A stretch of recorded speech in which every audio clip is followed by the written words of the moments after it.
Today news ਦੇਖ ਰਹੇ ਸਾਰੇ ਹੀ ਦਰਸ਼ਕਾਂ ਦਾ ਬਹੁਤ ਬਹੁਤ ਧੰਨਵਾਦ। ਮੈਂ ਤੁਹਾਡਾ ਆਪਣਾ ਹਰਿੰਦਰਪਾਲ ਨਿੱਕਾ। ਖਰੀਆਂ ਗੱਲਾਂ ਪ੍ਰੋਗਰਾਮ ਦੇ ਵਿੱਚ ਅੱਜ ਗੱਲਬਾਤ ਕਰਨ ਲਈ ਸਾਡੇ ਨਾਲ ਚਲੰਤ ਮਾਮਲਿਆਂ ਦੇ ਜਿਹੜੇ ਮਾਹਰ ਨੇ ਮੰਗਤ ਜਿੰਦਲ ਜੀ, ਤੁਹਾਡਾ ਬਹੁਤ ਬਹੁਤ ਧੰਨਵਾਦ। ਅੱਜ ਸਾਡੇ ਸਟੂਡੀਓ ਦੇ ਵਿੱਚ ਇਹ ਪਹੁੰਚੇ ਨੇ। ਅੱਜ ਦਾ ਜਿਹੜਾ ਸਾਡਾ ਗੱਲਬਾਤ ਦਾ ਮੁੱਦਾ ਇਹ ਹੈ ਵੀ ਨਗਰ ਕੌਂਸਲ ਦੇ ਮੀਤ ਪ੍ਰਧਾਨ ਨਰਿੰਦਰ ਗਰਗ ਨੀਟਾ ਵੱਲੋਂ ਕੱਲ੍ਹ ਇੱਕ ਲੋਕਡਾਊਨ ਨੂੰ ਖੋਲ੍ਹ ਕੇ, ਯਾਨੀ ਲੋਕਡਾਊਨ ਦਾ ਵਿਰੋਧ ਕਰਕੇ ਉਹਦੀ ਇੱਕ ਦੁਕਾਨਾਂ ਖੁਲਵਾਉਣ ਦੀ ਲਈ ਇੱਕ ਉਹਨਾਂ ਦੀ ਆਡੀਓ ਜਾਰੀ ਹੋਈ ਸੀ, ਜਿਹਦੇ ਤੋਂ ਕਾਫੀ ਵਿਵਾਦ ਛਿੜਿਆ। ਕਾਫੀ ਲੋਕਾਂ ਨੇ ਉਹਨਾਂ ਦੀ ਗੱਲ ਨੂੰ ਸਰਾਹਿਆ ਵੀ ਹੈ ਤੇ ਪਰ ਉਹਨਾਂ ਦੀ ਜਿਹੜੀ ਆਡੀਓ ਹੈ ਉਹਦੇ ਸੰਬੰਧ ਦੇ ਵਿੱਚ ਇੱਕ ਸ਼ਕਤੀ ਭੂਸ਼ਣ ਧਨੌਲਾ ਨਾਮ ਦਾ ਵਿਅਕਤੀ ਹੈ, ਉਹਨੇ ਬਕਾਇਦਾ ਪੰਜਾਬ ਐਮਰਜੈਂਸੀ ਹੈਲਪਲਾਈਨ ਦੇ ਉੱਤੇ ਇੱਕ ਉਹਨਾਂ ਨੇ ਕੰਪਲੇਂਟ ਵੀ ਕੀਤੀ ਹੈ। ਅੱਜ ਉਸ ਜਿਹੜੀ ਕੰਪਲੇਂਟ ਦੇ ਸੰਬੰਧ ਦੇ ਵਿੱਚ ਜਿਹੜਾ ਇਹ ਪੂਰਾ ਵਿਵਾਦ ਛਿੜਿਆ ਉਹਦੇ ਲਈ ਅਸੀਂ ਗੱਲਬਾਤ ਕਰਾਂਗੇ। ਮੰਗਤ ਜੀ, ਇਹ ਸਾਰੇ ਮੁੱਦੇ ਤੇ ਤੁਸੀਂ ਕੀ ਕਹਿਣਾ ਚਾਹੁੰਦੇ ਹੋ ਜਿਹੜੀ ਆਡੀਓ ਦਾ ਵਿਵਾਦ ਛਿੜਿਆ ਨਰਿੰਦਰ ਗਰਗ ਨੀਟੇ ਦੇ? ਦੇਖੋ, ਜਿੱਥੇ ਤੱਕ ਮੈਂ ਸਮਝਦਾ ਹਾਂ ਵੀ ਜਦੋਂ ਵੀ ਕੋਈ ਬੰਦਾ ਵੱਡੇ ਅਹੁਦੇ ਦੇ ਉੱਪਰ ਪਹੁੰਚਦਾ ਹੈ ਤਾਂ ਅਹੁਦੇ ਦੇ ਉੱਤੇ ਪਹੁੰਚਣ ਦੇ ਨਾਲ ਅਹੁਦੇ ਨਾਲ ਜੁੜੀਆਂ ਹੋਈਆਂ ਜਿਹੜੀਆਂ ਜ਼ਿੰਮੇਵਾਰੀਆਂ ਨੇ ਉਹ ਵੀ ਵੱਧ ਜਾਂਦੀਆਂ ਨੇ। ਸਾਨੂੰ ਹਰ ਸ਼ਬਦ ਤੋਲ ਮੋਲ ਕੇ ਬੋਲਣਾ ਪੈਂਦਾ ਹੈਗਾ। ਨਰਿੰਦਰ ਗਰਗ ਨੀਟਾ ਜਿਹੜੇ ਪਹਿਲਾਂ ਬੀਜੇਪੀ ਦੇ ਵਿੱਚ ਸੀਗੇ, ਉਹ ਪਿੱਛੇ ਜੇ ਕਾਂਗਰਸ ਦੇ ਵਿੱਚ ਸ਼ਾਮਲ ਹੋਏ ਅਤੇ ਉਹਨਾਂ ਨੂੰ ਨਗਰ ਕੌਂਸਲ ਬਰਨਾਲਾ ਦਾ ਵਾਈਸ ਪ੍ਰਧਾਨ ਬਣਾਇਆ ਗਿਆ ਸੀ। ਜਿਹੜੀ ਭਾਰਤੀ ਜਨਤਾ ਪਾਰਟੀ ਹੈ ਇਹ ਇੱਕ ਇਸ ਤਰ੍ਹਾਂ ਦੀ ਪਾਰਟੀ ਹੈ ਜਿਹਦੇ ਵਿੱਚ ਸੰਸਕਾਰ ਸਿਖਾਏ ਜਾਂਦੇ ਹੈ, ਜਿਸ ਦੇ ਵਿੱਚ ਇਹ ਸਿਖਾਇਆ ਜਾਂਦਾ ਹੈ ਕਿ ਤੁਸੀਂ ਥਰੂ ਪ੍ਰੋਪਰ ਚੈਨਲ ਕੰਮ ਕਰਨਾ ਹੈ। ਕਿਤੇ ਨਾ ਕਿਤੇ ਮੈਂ ਸਮਝਦਾ ਵੀ ਜਿਸ ਤਰ੍ਹਾਂ ਭਾਵੇਂ ਢਿੱਲੋਂ ਸਾਹਿਬ ਨੇ ਕੋਈ ਆਦੇਸ਼ ਦਿੱਤਾ ਹੀ ਹੋਵੇ, ਪਰ ਉਹਨੂੰ ਪਬਲਿਕਲੀ ਪ੍ਰਸ਼ਾਸਨ ਨੂੰ ਨੀਵਾਂ ਦਿਖਾਉਣ ਦੇ ਲਈ ਅਜਿਹੀਆਂ ਗੱਲਾਂ ਨਹੀਂ ਕੀਤੀਆਂ ਜਾਣੀਆਂ ਚਾਹੀਦੀਆਂ ਸੀਗੀਆਂ। ਕਿਉਂਕਿ ਦੇਖੋ, ਜਿੱਥੋਂ ਤੱਕ ਮੈਂ ਸਮਝਦਾ ਹੈਗਾ ਕਿ ਜਿਹੜੇ ਢਿੱਲੋਂ ਸਾਹਿਬ, ਕੇਵਲ ਢਿੱਲੋਂ ਨੇ, ਇੱਕ ਜੈਂਟਲਮੈਨ ਪੋਲੀਟੀਸ਼ੀਅਨ ਨੇ। ਇਹਨਾਂ ਦੇ ਸਿਆਸਤ ਦੇ ਵਿੱਚ ਬਹੁਤ ਘੱਟ ਦੁਸ਼ਮਣ ਨੇ, ਬਹੁਤ ਘੱਟ ਵਿਰੋਧੀ ਨੇ। ਇਹਨਾਂ ਦੀ ਇਮੇਜ ਇੱਕ ਸਾਫ ਸੁਥਰੇ ਪੋਲੀਟੀਸ਼ੀਅਨ ਦੇ ਤੌਰ 'ਤੇ ਅਸੀਂ ਦੇਖਦੇ ਹਾਂ।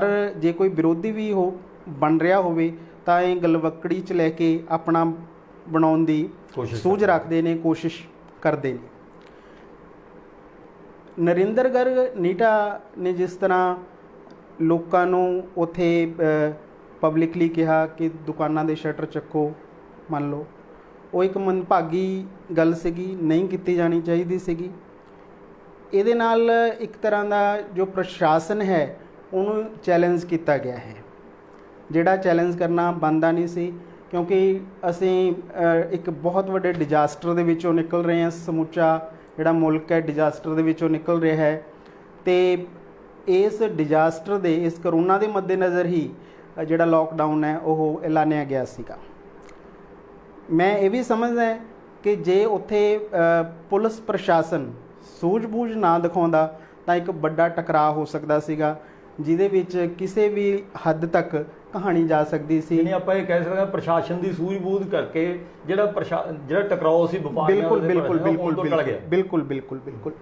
ਅਤੇ ਜਿੱਥੋਂ ਤੱਕ ਤੁਸੀਂ ਸ਼ਿਕਾਇਤ ਦੀ ਗੱਲ ਕੀਤੀ ਹੈ ਤਾਂ ਧਨੌਲਾ ਵਾਸੀ ਸ਼ਕਤੀ ਭੂਸ਼ਣ ਸ਼ਰਮਾ ਨੇ, ਉਹਨਾਂ ਨੇ ਇਸ ਸੰਬੰਧੀ ਆਪਣੀ ਕੰਪਲੇਂਟ ਵੀ ਦਰਜ ਕਰਵਾ ਦਿੱਤੀ ਹੈ। ਅਤੇ ਸਮਝਿਆ ਜਾਂਦਾ ਹੈ ਕਿ ਇੱਕ ਜਦੋਂ ਆਡੀਓ ਜਾਰੀ ਹੋ ਜੇ ਤਾਂ ਉਸ ਤੋਂ ਬਾਅਦ ਕਾਰਵਾਈ ਤੋਂ ਬਚਿਆ ਨਹੀਂ ਜਾ ਸਕਦਾ। ਦੂਜੀ ਗੱਲ ਕਿ ਜਿਹੜੇ DC ਨੇ, ਡਿਪਟੀ ਕਮਿਸ਼ਨਰਜ਼ ਨੇ ਵੱਖ-ਵੱਖ ਜ਼ਿਲ੍ਹਿਆਂ ਦੇ, ਉਹ ਕਿਸੇ ਪੋਲੀਟੀਸ਼ੀਅਨਸ ਦੇ ਕਹੇ ਆਦੇਸ਼ ਨਹੀਂ ਜਾਰੀ ਕਰਦੇ ਹੁੰਦੇ। ਉਹ ਡਿਪਾਰਟਮੈਂਟ ਆਫ ਹੋਮ ਅਫੇਅਰਸ, ਜਿਹੜਾ ਆਪਣਾ ਗ੍ਰਹਿ ਵਿਭਾਗ ਹੁੰਦਾ ਹੈ, ਉਸ ਵੱਲੋਂ ਦਿੱਤੇ ਗਏ ਆਦੇਸ਼ਾਂ ਤੋਂ ਬਾਅਦ ਹੀ ਕੋਈ ਹੁਕਮ ਜਾਰੀ ਕਰਦੇ ਨੇ। ਅਤੇ ਜਿਸ ਤਰ੍ਹਾਂ ਦਾ ਉੱਥੇ ਪ੍ਰੈਜ਼ੈਂਟ ਕਰਨ ਦੀ ਕੋਸ਼ਿਸ਼ ਕੀਤੀ ਗਈ ਕਿ ਇੱਕ ਪੋਲੀਟੀਸ਼ੀਅਨਸ ਦੇ ਕਹੇ ਉਹਨਾਂ ਨੇ ਸਾਰੇ ਬਾਜ਼ਾਰ ਖੋਲ੍ਹਤੇ ਜੀ ਜਾਂ ਇਸ ਤਰ੍ਹਾਂ ਕਰਤੇ, ਉਹ ਇੱਕ ਇਸ ਤਰ੍ਹਾਂ ਦੀ ਝਲਕ ਨਹੀਂ ਦਿਖਾਈ ਜਾਣੀ ਚਾਹੀਦੀ ਸੀ। ਮੈਂ ਵਪਾਰ ਮੰਡਲ ਬਰਨਾਲਾ ਦੀ ਕਾਰਗੁਜ਼ਾਰੀ ਨੂੰ ਦਹਾਕਿਆਂ ਤੋਂ ਦੇਖ ਰਿਹਾ ਹੈਗਾ। ਬਾਊ ਕਸਤੂਰ ਚੰਦ, ਸੁਭਾਸ਼ ਪਿੰਕੀ, ਆਪਣਾ ਸ਼ਸ਼ੀ ਚੌਧਰੀ, ਪ੍ਰੇਮ ਚੰਦ ਅਗਰਵਾਲ, ਬਹੁਤ ਸਾਰੇ ਸਾਡੇ ਬਰਨਾਲੇ ਦੇ ਵਪਾਰ ਮੰਡਲ ਦੇ ਪ੍ਰਧਾਨ ਹੋਏ ਨੇ ਜਿਹੜੇ ਬਿਨਾਂ ਕਿਸੇ ਸਵਾਰਥ ਤੋਂ, ਬਿਨਾਂ ਕਿਸੇ ਡਰ ਤੋਂ ਵਪਾਰੀਆਂ ਦੇ ਲਈ ਆਪਦਾ ਸਿਰ ਉਖਲੀ ਦੇ ਵਿੱਚ ਦਿੰਦੇ ਸੀਗੇ। ਭਾਵੇਂ ਅਨਿਲ ਬੰਸਲ ਨਾਣਾ ਨੇ ਇਸ ਸੰਘਰਸ਼ ਦੇ ਵਿੱਚ, ਵਪਾਰੀਆਂ ਦੇ ਸੰਘਰਸ਼ ਦੇ ਵਿੱਚ ਅਗਵਾਈ ਕੀਤੀ ਹੈ, ਪਰ ਇਹਦੇ ਨਾਲ ਮੈਂ ਇਹ ਵੀ ਸਮਝਦਾ ਵੀ ਇਸ ਤਰ੍ਹਾਂ ਦੇ ਡਿਜ਼ਾਸਟਰ ਦੇ ਵਿੱਚ ਇਹਨੂੰ ਕੋਈ ਇਸ ਤਰ੍ਹਾਂ ਪ੍ਰੈਜ਼ੈਂਟ ਨਹੀਂ ਕੀਤਾ ਜਾਣਾ ਚਾਹੀਦਾ ਸੀ ਵੀ ਅਸੀਂ ਕੋਈ ਐਵਰੈਸਟ ਦੀ ਚੋਟੀ ਸਰ ਕਰ ਲਈ। ਹਾਂ, ਇੱਕ ਤਰ੍ਹਾਂ ਦੀ ਚੁਣੌਤੀ ਦਿੱਤੀ ਗਈ ਜਿਹੜਾ ਪਬਲਿਕ ਦੇ ਵਿੱਚ ਆਏ ਪ੍ਰਸ਼ਾਸਨ ਨੂੰ ਤੇ ਸਰਕਾਰ। ਦੇਖੋ, ਇਹ ਨਗਰ ਕੌਂਸਲ ਦਾ ਜਿਹੜਾ ਪ੍ਰਧਾਨ ਹੈ ਉਹ ਸੱਤਾ ਦੇ ਕਾਬਜ਼ ਨੇ ਜਿਹੜੇ, ਹਾਂਜੀ ਹਾਂਜੀ, ਉਹ ਕਾਂਗਰਸ ਪਾਰਟੀ ਦੇ ਹੀ ਆਗੂ ਨੇ। ਬਿਲਕੁਲ ਜੀ, ਬਿਲਕੁਲ। ਤੇ ਕਾਂਗਰਸ ਪਾਰਟੀ ਦੀ ਜਿਹੜੀ ਸਰਕਾਰ ਹੈ ਉਹਨਾਂ ਵੱਲੋਂ ਹੀ ਇਹ ਫੈਸਲਾ ਕੀਤਾ ਗਿਆ, ਜਿਹੜੀ ਆਪਦੀ ਸਰਕਾਰ ਨੂੰ ਵੀ ਉਹਨਾਂ ਨੇ ਚੁਣੌਤੀ ਦਿੱਤੀ। ਬਿਲਕੁਲ ਜੀ, ਨਰਿੰਦਰ ਗਰਗ ਨੀਟਾ ਨੇ, ਤੇ ਪ੍ਰਸ਼ਾਸਨ ਨੂੰ ਵੀ ਉਹਨਾਂ ਨੇ ਚੁਣੌਤੀ ਦਿੱਤੀ। ਹਾਂਜੀ, ਦੇਖੋ captain Amarinder Singh head of the state, ਉਹਨਾਂ ਨੇ ਮੰਨ ਲਓ ਆਦੇਸ਼ ਦਿੱਤਾ ਤਾਂ ਭਾਵੇਂ ਉਹ ਚੰਗਾ ਦਿੱਤਾ ਭਾਵੇਂ ਮਾੜਾ ਦਿੱਤਾ, ਉਹਨਾਂ ਦੇ ਆਦੇਸ਼ਾਂ ਦੀ ਸਭ ਨੂੰ ਪਾਲਣਾ ਕਰਨੀ ਬਣਦੀ ਸੀ। ਤੇ ਸੱਤਾ ਧਿਰ ਨੂੰ ਤਾਂ ਖਾਸ ਕਰਕੇ, ਕਿਉਂਕਿ ਦੇਖੋ ਨਰਿੰਦਰ ਗਰਗ ਨੀਟਾ ਕਾਂਗਰਸ ਦੇ ਨਾਲ ਸੰਬੰਧਿਤ ਨੇ, ਕੈਪਟਨ ਸਾਹਿਬ ਨੇ ਆਦੇਸ਼ ਦਿੱਤਾ ਤੇ ਇਹ ਹੀ ਉਸ ਆਦੇਸ਼ ਦੀਆਂ ਧੱਜੀਆਂ ਉਡਾਉਣ ਲਈ ਸਭ ਤੋਂ ਅੱਗੇ ਲੱਗੇ ਹੋਏ ਸੀਗੇ। ਇਹ ਮਾੜੀ ਗੱਲ ਹੈ, ਮਾੜਾ ਰੁਝਾਨ ਹੈ। ਜੇ ਇਸੇ ਤਰ੍ਹਾਂ ਹੀ ਕਰਦੇ ਰਹਿਣਗੇ ਤਾਂ ਇੱਕ ਅਨਾਰਕੀ ਦੀ, ਇੱਕ ਅਰਾਜਕਤਾ ਦੀ ਸਥਿਤੀ ਪੈਦਾ ਹੋ ਜੂ, ਜਿਹੜੀ ਪ੍ਰਸ਼ਾਸਨ ਲਈ, ਪੁਲਿਸ ਲਈ ਰੁਕਣੀ ਬਹੁਤ ਔਖੀ ਹੋ ਜੂਗੀ। ਉਸ ਸਥਿਤੀ ਦਾ ਸਾਹਮਣਾ ਕਰਨਾ, ਦੇਖੋ ਅੱਜ ਪੰਜਾਬ ਦੇ ਵਿੱਚ ਕਿੰਨੇ ਜ਼ਿਲ੍ਹੇ ਨੇ, ਬਰਨਾਲੇ ਤੋਂ ਸ਼ੁਰੂ ਹੋ ਕੇ ਸਾਰੇ ਪੰਜਾਬ ਦੇ ਵਿੱਚ ਲਹਿਰ ਚਲੀ ਜਾਊਗੀ। ਤਾਂ ਮੈਂ ਸਮਝਦਾ ਕਿ ਇੱਕ ਵਧੀਆ ਮੈਸੇਜ ਜਾਣਾ ਚਾਹੀਦਾ ਸੀਗਾ। ਬਚਕਾਨਾ ਹਰਕਤਾਂ ਨਹੀਂ ਹੋਣੀਆਂ ਚਾਹੀਦੀਆਂ, ਗੈਰ ਜ਼ਿੰਮੇਵਾਰਾਨਾ ਬਿਲਕੁਲ ਇਸ ਨੂੰ ਹਰਕਤ ਕਰਾਰ ਦੇਵਾਂਗੇ ਅਸੀਂ। ਤੇ ਅਸਲ 'ਚ ਜਿੰਦਲ ਸਾਹਿਬ ਗੱਲ ਇਹ ਹੈ ਵੀ ਦੇਖੋ, ਉਹ ਹੈ ਤਾਂ ਉਹਨਾਂ ਦੇ ਪਹਿਲਾਂ ਪਿਤਾ ਜੀ ਉਹ ਨਗਰ ਕੌਂਸਲ ਦੇ ਮੀਤ ਪ੍ਰਧਾਨ ਲਗਾਤਾਰ 5 ਸਾਲ ਰਹੇ। ਤੁਸੀਂ ਜ਼ਿਕਰ ਕੀਤਾ ਵੀ ਉਹ ਛੱਡ ਕੇ ਜਿਵੇਂ ਭਾਜਪਾ ਨੂੰ ਛੱਡ ਕੇ ਆਏ ਨੇ। ਭਾਜਪਾ ਬੜੀ ਡਿਸਪਲਿਨ ਵਾਲੀ, ਅਨੁਸ਼ਾਸਨ ਵਾਲੀ ਪਾਰਟੀ ਹੈ, ਸੰਸਕਾਰ ਚੁਕਾਏ ਜਾਂਦੇ ਨੇ। ਪਰ ਜਿਹੜਾ ਉਹਨਾਂ ਨੇ ਸਬੂਤ ਦਿੱਤਾ ਹੈ, ਦੇਖੋ ਇਹਦੇ ਨਾਲ ਇੱਕ ਤਾਂ ਵਪਾਰੀਆਂ ਨੂੰ ਭੜਕਾਉਣ ਦੀ ਕੋਸ਼ਿਸ਼ ਕੀਤੀ ਗਈ। ਜਿਸ ਤਰ੍ਹਾਂ ਇਹ ਸਾਹਮਣੇ ਆਇਆ ਵੀ ਸ਼ਟਰ ਚੱਕ ਕੇ ਖੋਲ੍ਹੋ, ਵੀ ਅਸੀਂ ਸ਼ਟਰ ਖੋਲ੍ਹਦੇ ਹਾਂ ਤੇ ਜੇ ਕੋਈ ਤੁਹਾਨੂੰ ਰੋਕੇ ਤਾਂ ਤੁਸੀਂ ਸਾਡੇ ਨਾਲ ਗੱਲ ਕਰੋ। ਜਾਣੀ ਇਹ ਸਾਰਾ ਜਿਹੜਾ ਬਿਹੇਵ ਸੀ, ਇਹ ਵਰਤਾਓ ਕੋਈ ਸੰਸਕਾਰ ਵਾਲਾ ਤਾਂ ਨਹੀਂ ਸੀ ਲੱਗਦਾ, ਨਾ ਤਾਂ ਜ਼ਿੰਮੇਵਾਰ ਪੋਲੀਟੀਸ਼ੀਅਨ ਵਾਲਾ ਲੱਗਦਾ ਸੀ ਇਹ, ਤੇ ਨਾ ਹੀ ਇਹ ਕੋਈ ਚੰਗੇ ਮਤਲਬ ਸ਼ਹਿਰੀ ਵਾਲਾ, ਤੇ ਨਾ ਸ਼ਹਿਰੀਆਂ ਦੇ ਹਿੱਤ 'ਚ। ਬਿਲਕੁਲ ਜੀ, ਬਿਲਕੁਲ। ਜਿਸ ਤਰ੍ਹਾਂ ਮੈਂ ਸਮਝਦਾ ਕਿ ਨੀਟਾ ਜੀ ਨੂੰ ਇੱਕ ਪਲੇਟ ਦੇ ਵਿੱਚ ਰੱਖ ਕੇ ਵਾਈਸ ਪ੍ਰਧਾਨਗੀ ਪਰੋਸੀ ਗਈ ਸੀ, ਇਹਨਾਂ ਨੂੰ ਉਹ ਸਮਝਦੇ ਹੋਏ ਕਿ ਮੈਨੂੰ ਇੱਕ 31 ਮੈਂਬਰਾਂ ਦੇ ਵਿੱਚੋਂ ਇੱਕ ਐਡਾ ਵੱਡਾ ਅਹੁਦਾ ਮਿਲਿਆ ਹੈਗਾ, ਕੇਵਲ ਸਿੰਘ ਢਿੱਲੋਂ ਦੀ ਇਮੇਜ ਨੂੰ ਵਧੀਆ ਬਣਾਉਣਾ ਚਾਹੀਦਾ ਸੀਗਾ। ਤੇ ਇਹਦੇ ਨਾਲ ਮੈਂ ਸਮਝਦਾ ਕਿ ਕੇਵਲ ਸਿੰਘ ਢਿੱਲੋਂ ਦੀ ਇਮੇਜ ਨੂੰ ਲਗਾਤਾਰ ਨੁਕਸਾਨ ਪਹੁੰਚ ਰਿਹਾ ਹੈਗਾ ਤੇ ਇਹਦੀ ਭਰਪਾਈ ਕਰਨੀ ਵੀ ਮੁਸ਼ਕਿਲ ਹੈ। ਜਾਂ ਤਾਂ ਇਹਨਾਂ ਨੂੰ ਆਪਣੀ ਸੋਚ ਬਦਲਣੀ ਪਏਗੀ ਜਾਂ ਕੇਵਲ ਸਿੰਘ ਢਿੱਲੋਂ ਨੂੰ ਆਪਣੇ ਸਿਪਾਹ ਸਲਾਰ ਹੈ ਜਿਹੜੇ ਉਹ ਬਦਲਣੇ ਪੈਣਗੇ। ਮੈਂ ਸਮਝਦਾ ਜਿਹੜੇ ਸਿਪਾਹ ਸਲਾਰ ਤੋਂ ਤੁਹਾਡਾ ਕੀ ਭਾਵ ਹੈ? ਦੇਖੋ, ਕੇਵਲ ਸਿੰਘ ਢਿੱਲੋਂ ਦੇ ਬਾਰੇ ਨੋ ਡਾਊਟ ਇਹ ਮੰਨਿਆ ਜਾਂਦਾ ਹੈ ਵੀ ਉਹ ਸ਼ਰੀਫ ਸਿਆਸਤਦਾਨ ਨੇ, ਠੀਕ ਹੈ, ਤੇ ਉਹਨਾਂ ਨੇ ਕੋਈ ਵਿਵਾਦਾਂ ਦੇ ਵਿੱਚੋਂ ਹਮੇਸ਼ਾ ਬਚਦੇ ਰਹੇ ਨੇ, ਡਿਵੈਲਪਮੈਂਟ ਦੀ ਗੱਲ ਕਰਦੇ ਰਹੇ ਨੇ। ਪਰ ਇਹ ਜਿਹੜੀਆਂ ਹਾਲਤਾਂ ਸੀ ਵੀ ਇਹ ਐਂ ਲੱਗਦਾ ਵੀ ਜਿਵੇਂ ਨਵਾਂ ਬਣਿਆ ਜਿਹੜਾ ਮੁਸਲਮਾਨ ਹੈ, ਕਹਿੰਦੇ ਅੱਲਾ ਅੱਲਾ ਜ਼ਿਆਦਾ ਕਰਦਾ, ਵੀ ਕਿਉਂ ਹੋਰ ਕੋਈ ਕਾਂਗਰਸੀ ਅੱਗੇ ਵੀ ਨਹੀਂ ਆਇਆ? ਬਿਲਕੁਲ ਨਿੱਕਾ ਜੀ, ਮੈਂ ਖੈਰ ਮੁਸਲਮਾਨ ਵਾਲੀ ਤਾਂ ਗੱਲ ਨਹੀਂ ਕਹੂੰਗਾ, ਪਰ ਕਿਤੇ ਨਾ ਕਿਤੇ ਇਸ ਦੇ ਵਿੱਚ ਬਹੁਤ ਮਾੜਾ ਸੰਦੇਸ਼ ਗਿਆ ਹੈਗਾ ਪਬਲਿਕ ਦੇ ਵਿੱਚ।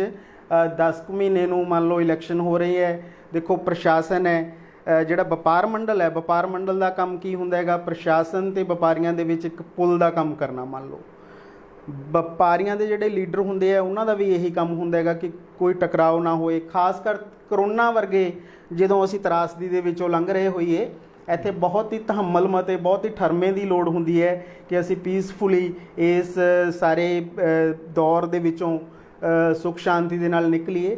ਪਰ ਜਿਹੜੀਆਂ ਇਸ ਤਰ੍ਹਾਂ ਦੀਆਂ ਗੱਲਾਂ, ਦੇਖੋ ਜਿਹੜਾ ਪੈਸਾ ਇੱਕ ਸੈਕੰਡਰੀ ਥਿੰਗ ਹੈ, ਮੰਨ ਲਓ ਸਭ ਤੋਂ ਵੱਡੀ ਗੱਲ ਹੈ ਜਾਨ ਲੋਕਾਂ ਦੀ। ਦੇਖੋ ਪ੍ਰਸ਼ਾਸਨ ਹੈ ਤੁਹਾਡੇ ਲਈ, ਡੀਸੀ ਸਾਹਿਬ ਫੂਲਕਾ ਸਾਹਿਬ ਨੇ, ਤੇਜ ਪ੍ਰਤਾਪ ਫੂਲਕਾ ਬਹੁਤ ਚੰਗਾ ਕੰਮ ਕਰ ਰਹੇ ਨੇ। ਮੰਨ ਲਓ ਇਸੇ ਤਰ੍ਹਾਂ ਹੀ ਐਸਐਸਪੀ ਸਾਹਿਬ ਸੰਦੀਪ ਗੋਇਲ ਜੀ ਨੇ ਮੰਨ ਲਓ ਦਿਨ ਰਾਤ ਇੱਕ ਕੀਤਾ ਹੋਇਆ ਉਹਨਾਂ ਨੇ। ਮੰਨ ਲਓ ਆਕਸੀਜਨ ਦੀ ਗੱਲ ਹੋਵੇ, ਦਵਾਈਆਂ ਨੂੰ ਕੰਟਰੋਲ ਰੇਟ ਦੇ ਉੱਪਰ ਦਬਾਉਣ ਦੀ ਗੱਲ ਹੋਵੇ, ਠੀਕ ਹੈ, ਚਾਹੇ ਹੁਣ ਦੇਖੋ ਬਰਨਾਲੇ ਦੇ ਵਿੱਚ ਪੰਜਾਬ ਦਾ ਪਹਿਲਾ ਆਕਸੀਮੀਟਰ ਬੈਂਕ ਖੁੱਲ੍ਹਣ ਜਾ ਰਿਹਾ ਹੈਗਾ, ਜਿਸ ਦੇ ਵਿੱਚ ਕਿਉਂਕਿ ਇੱਕ ਆਕਸੀਮੀਟਰ ਦੀ ਕੀਮਤ 2200 ਤੋਂ 2400 ਰੁਪਇਆ ਹੁੰਦੀ ਹੈਗੀ, ਉਹ ਇੱਕ ਆਮ ਬੰਦਾ, ਮਿਡਲ ਕਲਾਸ ਜਾਂ ਗਰੀਬ ਬੰਦਾ ਅਫੋਰਡ ਨਹੀਂ ਕਰ ਸਕਦਾ, ਤਾਂ ਉਹਨਾਂ ਨੂੰ ਉੱਥੋਂ ਉਹ ਫ੍ਰੀ ਆਫ ਕਾਸਟ ਮਿਲੇਗਾ, ਜਦੋਂ ਉਹਨਾਂ ਦਾ ਪੇਸ਼ੈਂਟ ਠੀਕ ਹੋ ਜਾਊਗਾ ਤਾਂ ਵਾਪਸ ਕਰ ਦਿੱਤਾ ਜਾਵੇਗਾ।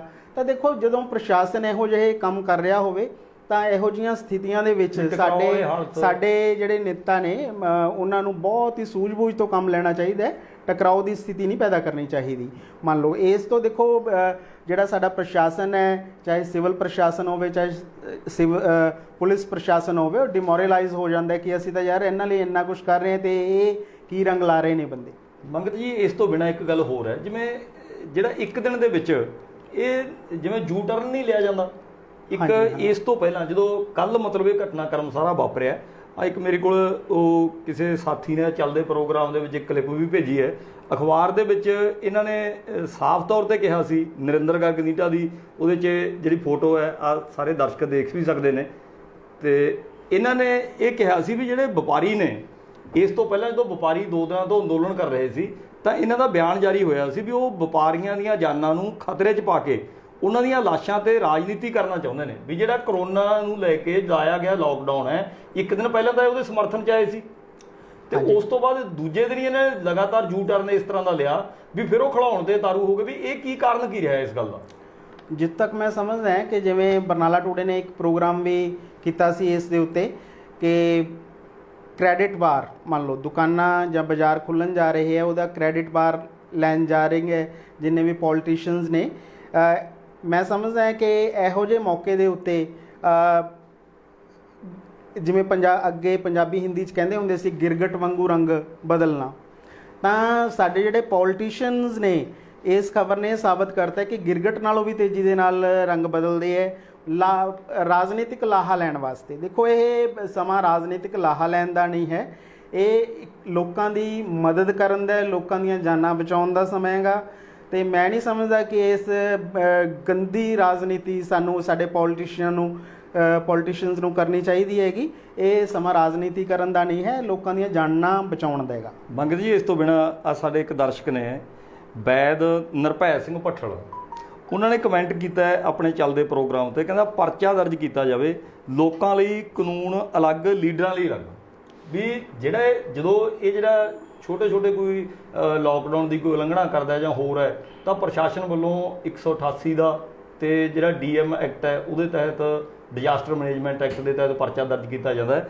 ਇਹ ਵੈਦ ਨਿਰਭੈ ਸਿੰਘ ਭੱਠਲ ਜੀ ਨੇ ਜਿਵੇਂ ਕੀਤੀ ਹੈ ਗੱਲ ਵੀ ਇਹ ਪਰਚਾ ਦਰਜ ਹੋਣਾ ਬਣਦਾ, ਤੁਹਾਨੂੰ ਲੱਗਦਾ ਵੀ ਇਸ ਤਰ੍ਹਾਂ ਦਾ ਲੀਡਰਾਂ ਲਈ ਕੋਈ ਅਲੱਗ?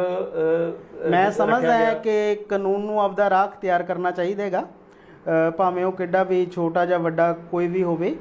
ਕਾਨੂੰਨ ਜਿਹੜਾ ਰੂਲ ਆਫ ਲਾ ਹੈਗਾ ਉਹ ਸਭ ਲਈ ਬਰਾਬਰ ਹੁੰਦਾ ਹੈਗਾ, ਤੇ ਜੋ ਵੀ ਬਣਦੀ ਕਾਰਵਾਈ ਹੈ ਉਹ ਹੋਣੀ ਚਾਹੀਦੀ ਹੈ ਇਸ ਮਸਲੇ ਦੀ। ਇਸ ਤੋਂ ਬਿਨਾਂ ਅੱਜ ਜਿਵੇਂ ਵਪਾਰੀਆਂ ਦੇ ਜਿਹੜਾ ਸਮਰਥਨ ਦੇ ਵਿੱਚ ਆਪਾਂ ਕਹੀਏ, ਵਪਾਰੀਆਂ ਦੇ ਸਮਰਥਨ ਦੇ ਵਿੱਚ ਅੱਜ ਜਿਹੜੀਆਂ ਕਿਸਾਨ ਜਥੇਬੰਦੀਆਂ ਨੇ, ਉਹਨਾਂ ਨੇ ਕਿਸਾਨ ਜਥੇਬੰਦੀਆਂ ਨੇ ਵੀ ਕੋਸ਼ਿਸ਼ ਕੀਤੀ ਸੀ, ਵੀ ਕੋਸ਼ਿਸ਼ ਨਹੀਂ ਕਹਿ ਸਕਦੇ, ਐਲਾਨ ਕੀਤਾ ਸੀ ਉਹਨਾਂ ਨੇ।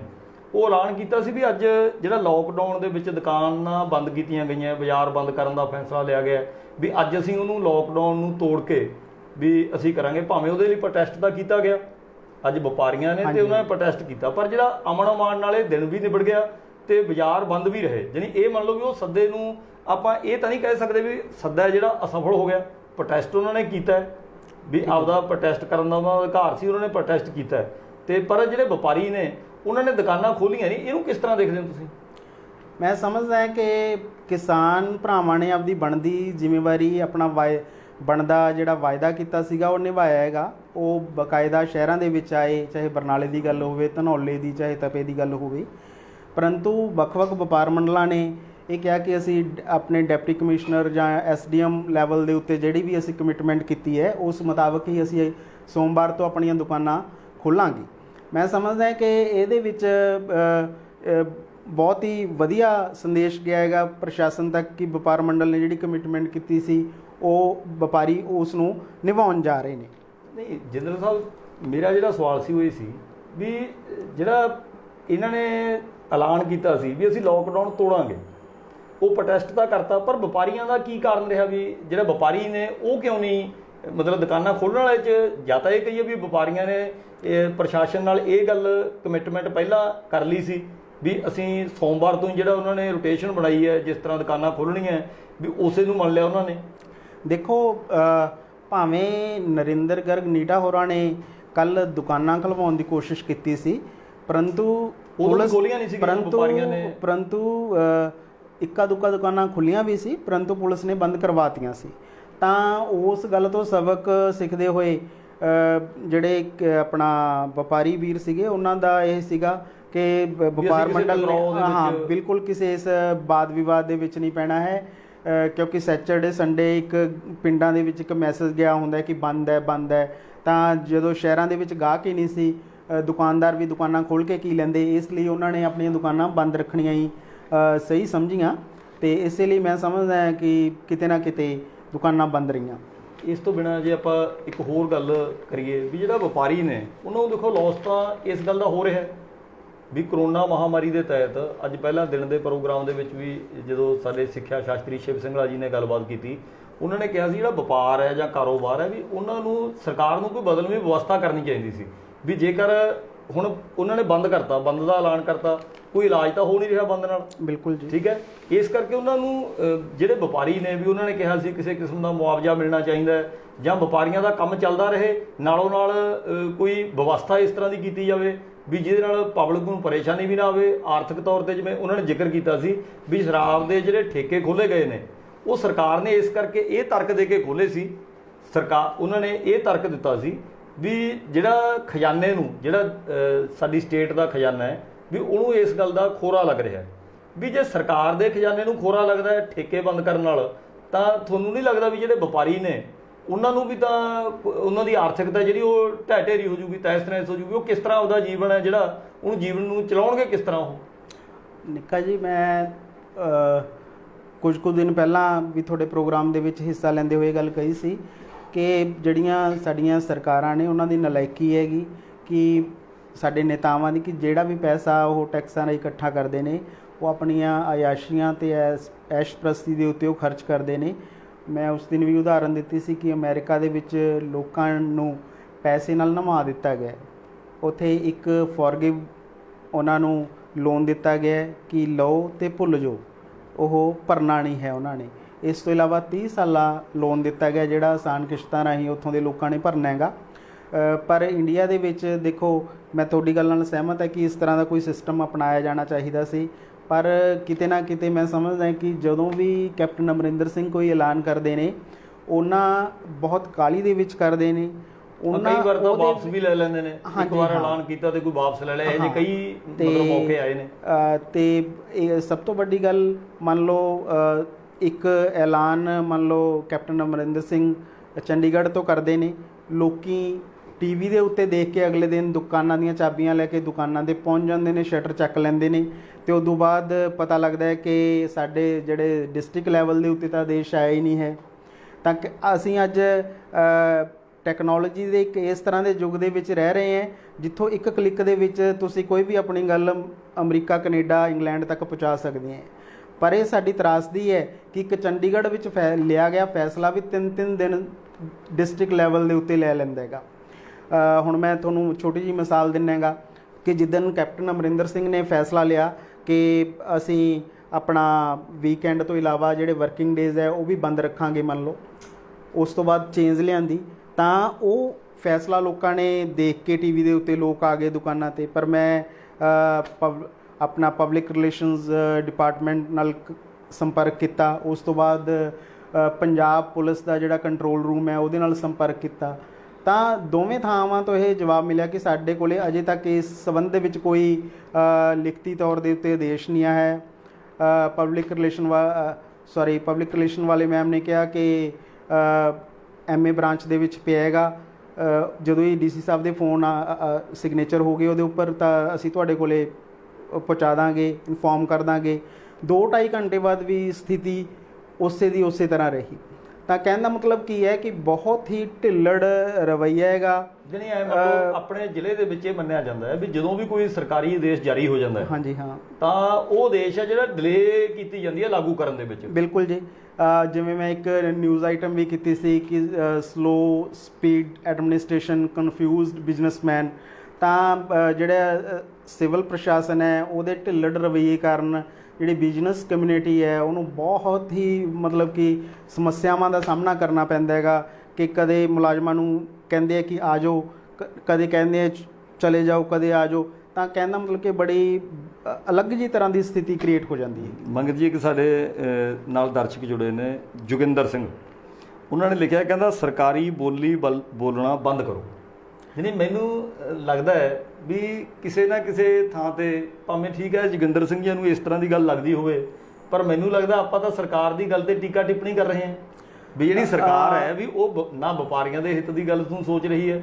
ਜੇ ਸ਼ਰਾਬ ਦੇ ਠੇਕੇ ਬੰਦ ਕਰਨ ਦੀ ਗੱਲ ਚੱਲਦੀ ਹੈ ਤਾਂ ਵੀ ਉਹਨਾਂ ਨੂੰ ਇਹ ਲੱਗਦਾ ਵੀ, ਮਤਲਬ ਮੈਨੂੰ ਲੱਗਦਾ ਕੋਈ ਸਰਕਾਰੀ ਬੋਲੀ ਵਾਲੀ ਤਾਂ ਨਹੀਂ ਆਪਣੀ ਗੱਲ ਹੈ, ਪਰ ਫਿਰ ਵੀ ਦੇਖੋ ਸਰਕਾਰ ਨੇ ਜਿਹੜਾ ਰੋਲ ਨਿਭਾ ਰਹੀ ਹੈ ਸਰਕਾਰ, ਉਹ ਜਿਹੜੀ ਲੋਕਾਂ ਦੇ ਹਿੱਤ ਨੂੰ ਨਜ਼ਰਅੰਦਾਜ਼ ਕਰਕੇ ਉਹ ਕੱਲਾ ਆਪਦਾ, ਜੇ ਕਹੀਏ ਆਪਦਾ ਉੱਲੂ ਸਿੱਧਾ ਕਰਨ ਦੀ ਸਥਿਤੀ ਦੇ ਵਿੱਚ ਹੀ ਲੱਗੀ ਹੋਈ ਹੈ ਸਰਕਾਰ। ਨਹੀਂ ਦੇਖੋ, ਕੀ ਨਾਮ ਦੱਸਿਆ ਤੁਸੀਂ? ਸਰਦਾਰ ਜੋਗਿੰਦਰ ਸਿੰਘ ਨੇ ਉਹ। ਜੋਗਿੰਦਰ ਸਿੰਘ ਜੀ, ਪਹਿਲਾਂ ਤਾਂ ਸਾਡੇ ਚੈਨਲ ਨਾਲ ਜੁੜਨ ਲਈ ਅਸੀਂ ਤੁਹਾਡਾ ਧੰਨਵਾਦ ਕਰਦੇ ਹਾਂ। ਅਤੇ ਦੂਜੀ ਗੱਲ, ਜਿੱਥੋਂ ਤੱਕ ਰਹੀ ਸਰਕਾਰੀ ਬੋਲੀ ਬੋਲਣ ਦੀ, ਮੈਂ ਸਮਝਦਾ ਕਿ ਬਰਨਾਲੇ ਦੇ ਵਿੱਚ ਘੱਟੋ ਘੱਟ 50 ਅਖਬਾਰ ਹੋਣਗੇ ਅਤੇ ਇੰਨੇ ਕੀ ਚੈਨਲ ਹੋਣਗੇ, ਵੈਬ ਚੈਨਲ ਹੋਣਗੇ, ਪਰੰਤੂ ਜੋ ਬਰਨਾਲਾ ਟੂਡੇ ਹੈ, ਮੈਂ ਸਮਝਦਾ ਕਿ ਇੱਕ ਇਸ ਤਰ੍ਹਾਂ ਦੀ ਆਵਾਜ਼ ਲੋਕਾਂ ਦੀ ਬਣ ਕੇ ਉੱਭਰਿਆ ਹੈਗਾ ਕਿ ਜਿਸ ਨੇ ਕਦੇ ਵੀ ਸਰਕਾਰੀ ਬੋਲੀ ਜਾਂ ਸਰਕਾਰ ਦੇ ਬਲ ਖੜਨ ਦੀ ਕੋਸ਼ਿਸ਼ ਨਹੀਂ ਕੀਤੀ ਹੈ। ਦੇਖੋ, ਇਹ ਜਿਹੜੀ ਤਰਾਸਦੀ ਹੈ, ਇਸ ਤੋਂ ਅਸੀਂ ਤਾਂ ਹੀ ਪਾਰ ਪਾ ਸਕਦੇ ਹਾਂ ਜੇ ਅਸੀਂ ਪ੍ਰਸ਼ਾਸਨ ਦੇ ਨਾਲ ਉਹਦੇ ਕਦਮ ਨਾਲ ਕਦਮ ਲਾ ਕੇ ਚੱਲਾਂਗੇ। ਦੇਖੋ, ਬਹੁਤ ਸਾਰੀਆਂ ਚੀਜ਼ਾਂ ਪ੍ਰਸ਼ਾਸਨ ਦੇ ਹੱਥ ਵਿੱਚ ਨੇ। ਜੇ ਅਸੀਂ ਮੰਨ ਲਓ ਇੱਥੇ ਇੱਕ ਇਸ ਤਰ੍ਹਾਂ ਦਾ ਟਕਰਾਓ ਪੈਦਾ ਕਰਤਾ ਵਪਾਰੀਆਂ ਤੇ ਪ੍ਰਸ਼ਾਸਨ ਦੇ ਵਿਚਕਾਰ, ਤਾਂ ਬਹੁਤ ਵੱਡੀ ਸਮੱਸਿਆ ਖੜੀ ਹੋ ਜਾਣੀ ਹੈ। ਅਸੀਂ ਇਸ ਲਈ ਚਾਹੁੰਦੇ ਹਾਂ ਦੋਵੇਂ, ਦੇਖੋ ਅੱਜ ਤੋਂ ਹਫ਼ਤਾ ਪਹਿਲਾਂ ਅਸੀਂ ਇੱਕ ਪ੍ਰੋਗਰਾਮ ਕੀਤਾ ਸੀਗਾ ਜਦੋਂ ਵਪਾਰੀਆਂ ਤੇ ਪ੍ਰਸ਼ਾਸਨ ਦੇ ਵਿੱਚ ਬਿਲਕੁਲ ਕਲੈਸ਼ ਦੀ ਸਥਿਤੀ ਹੋ ਗਈ ਸੀ, ਤਾਂ ਅਸੀਂ ਉਹਨੂੰ ਇੱਕ ਯੂ ਟਰਨ ਦਿੱਤਾ, ਬਹੁਤ ਵਧੀਆ ਮੋੜ ਦਿੱਤਾ ਅਤੇ ਸਾਨੂੰ ਬਹੁਤ ਲੋਕਾਂ ਨੇ ਧੰਨਵਾਦ ਕੀਤਾ ਕਿ ਯਾਰ ਤੁਸੀਂ ਇਹ ਅਫਸਰਾਂ ਅਤੇ ਵਪਾਰੀਆਂ ਦੀ ਇੱਕ ਵੱਡੀ ਸਮੱਸਿਆ ਨੂੰ ਸੁਲਝਾਉਣ ਦੇ ਵਿੱਚ ਮੋਹਰੀ ਰੋਲ ਅਦਾ ਕੀਤਾ ਹੈਗਾ। ਅਤੇ ਜੇ ਫਿਰ ਵੀ ਤੁਹਾਨੂੰ ਕਦੇ ਲੱਗਦਾ ਹੋਵੇ, ਸਾਡੇ ਫ਼ੋਨ ਨੰਬਰ ਦਿੱਤੇ ਗਏ ਨੇ, ਤੁਸੀਂ ਪਰਸਨਲੀ ਸਾਨੂੰ ਕਾਲ ਕਰ ਸਕਦੇ ਹੋ। ਅਤੇ ਅਸਲ ਦੇ ਵਿੱਚ ਆਪਾਂ ਨੂੰ ਵੈਸੇ ਤਾਂ ਦੇਖੋ ਨਿੱਜੀ ਤੌਰ 'ਤੇ ਅਦਾਰੇ ਵੱਲੋਂ ਵੀ ਜਿਹੜੇ ਜੋਗਿੰਦਰ ਸਿੰਘ ਜੀ, ਉਹਨਾਂ ਦਾ ਧੰਨਵਾਦ ਇਸ ਕਰਕੇ ਕਰਦੇ ਹਾਂ ਵੀ ਜੇ ਲੋਕਾਂ ਨੂੰ ਉਮੀਦ ਹੈ ਤਾਂ ਵੀ ਆਪਾਂ ਨੂੰ ਸੁਝਾਅ ਇਸ ਕਰਕੇ ਦੇ ਰਹੇ ਨੇ ਵੀ ਇਹਨਾਂ ਦਾ ਬਹੁਤ ਬਹੁਤ ਸਵਾਗਤ ਹੈ। ਹਾਂਜੀ ਹਾਂ, ਬਿਲਕੁਲ ਬਿਲਕੁਲ। ਜੇ ਠੋਕਰ ਮਾਰਦੇ ਰਹਿਣਗੇ ਤਾਂ ਮੈਨੂੰ ਲੱਗਦਾ ਵੀ ਆਪਾਂ ਸਰਕਾਰੀ ਬੋਲੀ ਭਾਵੇਂ ਨਹੀਂ ਬੋਲਦੇ, ਜੇ 1% ਵੀ ਕਿਸੇ ਬੰਦੇ ਨੂੰ ਲੱਗੀ, ਹਾਲਾਂਕਿ ਸੁਖਵਿੰਦਰ ਸਿੰਘ ਭੰਡਾਰੀ ਨੇ, ਉਹਨਾਂ ਨੇ ਬੜਾ ਵਧੀਆ ਲਿਖਿਆ ਵੀ ਇਹ ਹਮੇਸ਼ਾ ਸੱਚ ਦੀ ਕਲਮ, ਇਹ ਜਿਹੜੀ ਕਲਮ ਹੈ ਵੀ ਉਹ ਸੱਚ ਲਿਖਦੀ ਹੈ, ਜ਼ੁਬਾਨ ਹਮੇਸ਼ਾ ਸੱਚ ਬੋਲਦੀ ਹੈ।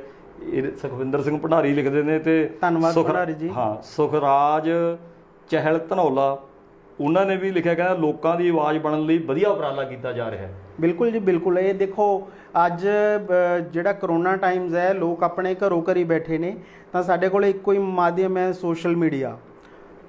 ਤਾਂ ਇਹ ਇੱਥੋਂ ਜੇ ਅਸੀਂ ਕੋਈ ਗੱਲ ਕਹਿੰਦੇ ਹਾਂ, ਉਹਦੀ ਅਪਰੋਚ ਅਮਰੀਕਾ, ਇੰਗਲੈਂਡ, ਜਿੱਥੇ ਜਿੱਥੇ ਵੀ ਪੰਜਾਬੀ ਜਾਂ ਬਰਨਾਲਾ ਵਾਸੀ ਰਹਿੰਦੇ ਨੇ, ਉੱਥੋਂ ਤੱਕ ਇਸ ਦੀ ਅਪਰੋਚ ਹੈ।